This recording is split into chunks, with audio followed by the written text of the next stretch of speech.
Welcome to the channel friends. 30 अक्टूबर को BPSC ने 70th बीपीएससी प्रीलिम एग्ज़ाम में नॉर्मलाइजेशन को लागू करने को लेकर के और बाकी भी अन्य मुद्दों के लिए कोचिंग के शिक्षकों के साथ मीटिंग की। हम इस वीडियो में इसी मुद्दे पर बात करेंगे कि नॉर्मलाइजेशन को लागू करना इस एग्ज़ाम में कितना सही है। सबसे पहले हम ये क्लियर कर देते हैं कि नॉर्मलाइजेशन पे हमारी राय क्या है।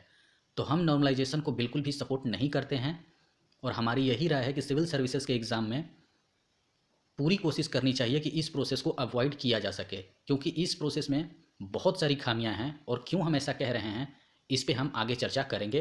तो चलिए वीडियो शुरू करते हैं। सबसे पहले हम बात करते हैं कि 30 अक्टूबर को जो मीटिंग कंडक्ट कराई गई कोचिंग के शिक्षक और बीपीएससी अधिकारियों के द्वारा, इस मीटिंग का औचित्य क्या है ये नहीं समझ में आ रहा है। क्योंकि बीपीएससी जो एग्ज़ाम सिविल सर्विसेज के लिए कंडक्ट करा रहा है, इसमें अगर इन्हें फीडबैक चाहिए ही था तो इन्हें स्टूडेंट से फीडबैक लेना चाहिए था। सिविल सर्विसेज की तैयारी करने वाला हर स्टूडेंट इतना मैच्योर तो है ही कि अपने बारे में डिसीजन ले सके। सिलेक्ट होने के बाद उसे जिला संभालना है या कोई ब्लॉक स्तर पे है उसे ब्लॉक संभालना है, तो क्या वो अपने बारे में या अपने एग्ज़ाम से रिलेटेड एक छोटा सा फीडबैक नहीं दे सकता है? ऐसे में किसी कोचिंग के शिक्षक को शामिल करने का क्या मतलब? इस प्रोसेस को लेकर स्टूडेंट के बीच में काफ़ी कन्फ्यूजन रहता है और उसका वजह ये है क्योंकि इस प्रोसेस को कहीं भी अच्छे से समझाया नहीं गया है। कोई भी आयोग जो इसको नॉर्मलाइजेशन को लागू करा रहा है वो अपने स्टूडेंट्स को इसको क्लियरली नहीं समझाया पाया है। भले ही वो कितना भी ट्रांसपेरेंट है, अच्छे से काम कर रहा है, लेकिन स्टूडेंट के मन में इसको लेकर के बहुत सारे डाउट रहते हैं। तो जिन एग्जाम्स में अभी नॉर्मलाइजेशन लागू है, जैसे बैंकिंग हो गया, एसएससी हो गया, वहाँ भी कई सारे ऐसे विवाद उठते रहते हैं कि ये प्रोसेस सही काम नहीं करता है। फॉर एग्जाम्पल बैंकिंग के एग्ज़ाम की बात करें, मैंने इस एग्ज़ाम को दिया हुआ है और स्टूडेंट्स के मन में ये क्लियरली कंसेप्शन है कि अगर दिन में 4 शिफ्ट होने हैं तो 2 शिफ्ट इजी टू मॉडरेट आते हैं और 2 शिफ्ट मॉडरेट टू टफ आते हैं। और ऐसा होता ही है बैंकिंग के एग्ज़ाम में, फिलहाल के 1-2 वर्षों में तो ऐसा हो ही रहा है। अब जिन स्टूडेंट्स का इजी शिफ्ट में पड़ जाता है उनके क्वेश्चंस तो बन जाते हैं अच्छे खासे। अब नॉर्मलाइज स्कोर करने के लिए उनके मार्क्स बहुत ज़्यादा तो गिराए नहीं जाते हैं, लेकिन जिन स्टूडेंट्स का टफ या मॉडरेट शिफ्ट में एग्ज़ाम पड़ जाता है और शुरू के कुछ समय में उन्हें ये एहसास हो जाता है कि इस साल उनका एग्ज़ाम गया, उनका मोरल डाउन हो जाता है, भले ही कुछ ही समय के लिए। ऐसे में वो रेस से पिछड़ने लगते हैं। भले ही आप नॉर्मलाइज करके उनके स्कोर को बढ़ा देते हैं, लेकिन समस्या तो उनके साथ रहती ही है। इसके बाद एग्ज़ाम को देने के बाद, जैसे कोई प्रीलिम दे लिया और प्रीलिम का रिजल्ट आने तक जो स्टूडेंट्स टफ शिफ्ट में एग्ज़ाम दे के आते हैं उनका कॉन्फिडेंस गिरा हुआ रहता है कि पता नहीं हम एग्ज़ाम क्वालिफाई करेंगे या नहीं करेंगे। क्योंकि जिन बच्चों का एग्ज़ाम इजी शिफ्ट में हुआ है वहाँ तो वो अच्छे खासे अटेम्प्ट लेके आ रहे हैं, लेकिन इनका अटेम्प्ट उस रेंज में नहीं रहता है, तो ये अंडर कॉन्फिडेंट रहते हैं कि पता नहीं हमारा होगा या नहीं होगा, और इसको लेके वो मेंस की अच्छी से तैयारी भी नहीं कर पाते हैं। दूसरा कि उन एग्ज़ाम्स में जैसे बैंकिंग एसएससी में मैथ और रीजनिंग है, वहाँ नॉर्मलाइजेशन को लागू करना फिर भी आसान है, क्योंकि एक पैटर्न के अलग अलग क्वेश्चंस बनाए जा सकते हैं डिजिट को चेंज करके, या थोड़े बहुत पैटर्न को चेंज करके अलग क्वेश्चन बनाए जा सकते हैं। लेकिन सिविल सर्विसेज के एग्जाम में जहाँ जीएस के क्वेश्चन आ रहे हैं, यहाँ एक जैसे क्वेश्चन सेट करना काफ़ी मुश्किल चीज़ होगा। आयोग की मंशा चाहे जितनी भी अच्छी हो, आयोग की मंशा पे हम सवाल नहीं उठा रहे हैं, कुछ ना कुछ सोच के ही कर रहे होंगे, लेकिन ये समस्या, ये नॉर्मलाइजेशन का प्रोसेस अपने आप में बहुत ही जटिल है और इसको लेकर के स्टूडेंट्स के मन में काफ़ी डाउट रहता है। और इस सबसे बड़ी बात है कि जिस तरह से क्रिकेट में डकवर्थ लुईस नियम है जिसके बारे में बहुत ही कम लोगों को पता है, उसी तरह से नॉर्मलाइजेशन भी है। सब कोई समझाता है कि ये इस तरह से काम करता है, ये इस तरह से काम करता है, लेकिन बहुत ही कम लोग हैं जिनको पता है कि किस प्रोसेस को कौन सा एग्ज़ाम कंडक्टिंग बॉडी अपना रही है और वो किस तरह से काम करता है।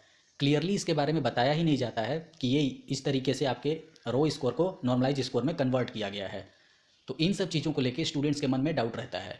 अब अगर हम बात 70th बीपीएससी की करें तो अभी तक यहाँ 4 लाख के आसपास फॉर्म हुए हैं और 2 से 3 दिन का समय बच गया है अगर डेट ना बढ़ाया जाए तो।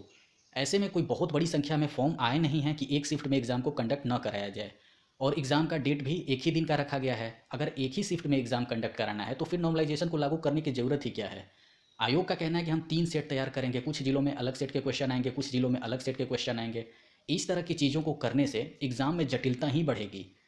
आप एक दिन में एक ही पेपर से एग्ज़ाम क्यों नहीं कंडक्ट करा रहे हैं? यूपीएससी का एग्जाम्पल ले लीजिए, तो यूपीएससी के एग्ज़ाम में भी लगभग 10 लाख स्टूडेंट अप्लाई करते हैं और 5 लाख के आसपास एग्ज़ाम देते हैं हर साल, और वो भी तो एक ही शिफ्ट में एग्ज़ाम कंडक्ट कराते हैं और एक सेट के साथ ही कंडक्ट कराते हैं, और उनके एग्ज़ाम को लेकर तो विवाद ही नहीं होता है, बहुत ही कम विवाद होता है, प्रीलिम के स्तर पर तो नहीं ही होता है।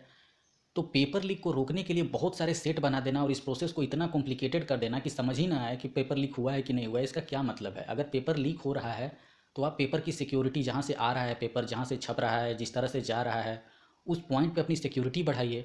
या बहुत ही अनएक्सपेक्टेड नंबर ऑफ़ स्टूडेंट्स ने अप्लाई कर दिया है, आपके पास उतने स्कूल्स नहीं हैं जहां आप एग्ज़ाम को कंडक्ट करा पाएंगे, उस केस में आप कराते तो ठीक भी है। यहाँ तो उतने अप्लाई भी नहीं किए हैं, फिर ऐसे में इस एग्ज़ाम के प्रोसेस को इतना जटिल बनाने की क्या ज़रूरत है। तो मैं यही कहना चाहता हूँ कि अगर किसी भी प्रोसेस को लागू करना है और आयोग को फीडबैक चाहिए ही, तो डायरेक्ट स्टूडेंट से फीडबैक लेना चाहिए। यूपीएससी कभी भी सिविल सर्विसेज से रिलेटेड रिफॉर्म लाने के लिए हाल फिलहाल में मैंने तो नहीं देखा है कि किसी भी कोचिंग से सजेशन मांग रही है। बीपीएससी को भी स्टूडेंट से ही सलाह मांगना चाहिए। और जब 4 लाख 5 लाख स्टूडेंट इसके लिए अप्लाई किए हैं, ऐसे में आप उनसे एक बड़े नंबर के साथ फीडबैक ले सकते हैं। अगर आप ऑफलाइन बुलाएंगे तो कितने स्टूडेंट आएंगे, 15,000 20,000 आएंगे। लेकिन आप अगर अपने वेबसाइट से ही सबसे फीडबैक लें ऐसे स्टूडेंट से जो इसके लिए रजिस्ट्रेशन किए हैं, तो आपके पास एक बहुत बड़ा नंबर तैयार हो जाएगा, जो इसको या तो चाहते हैं या नहीं चाहते हैं, आपको भी डिसीजन लेने में मदद होगी। तो इस नॉर्मलाइजेशन को लेके मैं यही मानता हूँ काफ़ी विवादों में रहता है, इसीलिए आयोग को थोड़ा सोच विचार के करना चाहिए। क्योंकि स्टूडेंट्स सालों से एग्ज़ाम्स की तैयारी करते रहते हैं और कभी कुछ तो कभी कुछ की वजह से उनका एग्ज़ाम में सिलेक्शन रह जाता है। इसीलिए स्टूडेंट्स की समस्याओं को भी समझना चाहिए। इस वीडियो में इतना ही, मिलते हैं अगले वीडियो में। Thanks for watching.